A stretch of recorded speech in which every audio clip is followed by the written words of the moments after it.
আসসালামু আলাইকুম। আজকে খুবই সুন্দর পাউরুটি দিয়ে একটা মিষ্টির ডেজার্ট আপনাদের সাথে শেয়ার করব।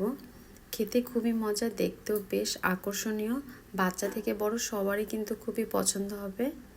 আর এই রেসিপিটা বানাতে চুলার পাশেও যেতে হবে না, আর খুবই অল্প সময়ের ভিতরেই বানানো যাবে। তো এখানে আমি কয়েক পিস পাউরুটি নিয়েছি। আর পাউরুটির মাঝ বরাবর আমি একটা স্টিলের গ্লাস দিয়ে তারপর কেটে নিচ্ছি। আপনারা চাইলে এটা চাকু দিয়েও কেটে নিতে পারেন, মানে একটা গোল শেপ করে নিচ্ছি। আর এভাবে আমি আর কি যে কয়টা পিস বানাবো সেই কয়টারই এভাবে গোল করে কেটে নিব। আর আমি এখানে 6টা পাউরুটির পিস নিয়েছি।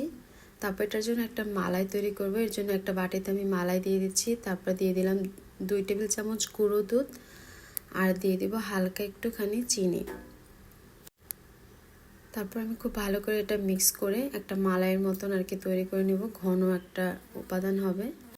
আর রেসিপি ভালো লাগলে প্লিজ রিকোয়েস্ট থাকলো চ্যানেলটি সাবস্ক্রাইব করার।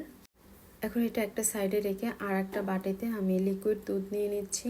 এখানে আমি হাফ কাপ পরিমাণে দুধ নিয়েছি আর 1 চামচ চিনি দিয়েছি। আপনাদের কাছে যদি অরেঞ্জ ফুড কালার থাকে সেক্ষেত্রে সেটাও দিতে পারেন, আর না হলে জর্দার রং দিলেও হয়ে যাবে, মানে জাস্ট কালারটা সুন্দর আসার জন্য। তো এখন একটা পাউরুটির পিস নিয়ে এতে যে মালাইটা রেডি করেছিলাম সেই মালাইটা এখানে লাগিয়ে দিচ্ছি। আর এই মালাইটা কিন্তু দুধের সর জমিয়ে বানানো যায়। তারপর আর একটা পাউরুটির পেজ আমি উপরে দিয়ে একটু চাপ দিয়ে নেব।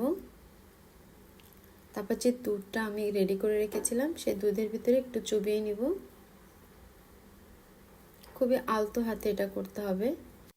আর এখানে নিয়েছি ডেসিকেটেড নারকেল, মানে নারকেল পাউডার। তারপর এটার উপরে আমি একটু গড়িয়ে নেব, মানে এটা জাস্ট দেখার সৌন্দর্য, আর কিছুই না। আর বাসায় একদিন বানিয়ে কিন্তু অবশ্যই দেখবেন, বাচ্চাদের অনেক বেশি ভালো লাগবে। বা টিফিনও কিন্তু এটা দিতে পারেন। তারপর হালকা করে আমি একটু ডেকোরেশন করে নেব। এর জন্য আমি এখানে চেরি নিয়েছি, মাঝ বরাবর চেরি দিয়ে দিলাম। আর আপনাদের কাছে চেরি না থাকলে জেমসগুলো আছে সেই জেমসগুলো দিয়ে নিলে হবে। আর দিয়ে দিচ্ছি পোস্ত বাদাম।